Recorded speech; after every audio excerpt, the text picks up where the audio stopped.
Hi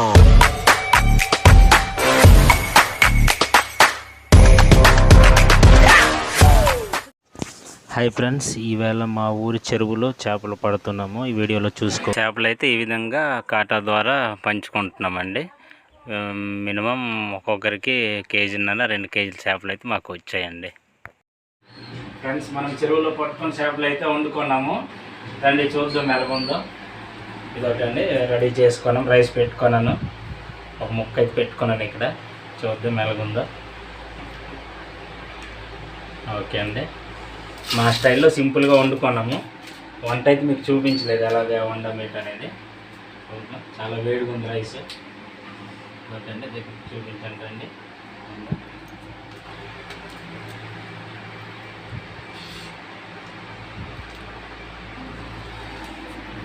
సూపర్గా ఉందండి, భలేగా ఉంది. చెరువు చేపలు కదండి, చాలా బాగున్నాయి, ఫ్రెష్ కదా. ఇంకా చూపిస్తాను, బాగుంది. ఓకే, వీడియో నచ్చితే లైక్ చేయండి. మళ్ళీ నెక్స్ట్ వీడియో కలుద్దాం. అంతవరకు సెలవు. జై హింద్.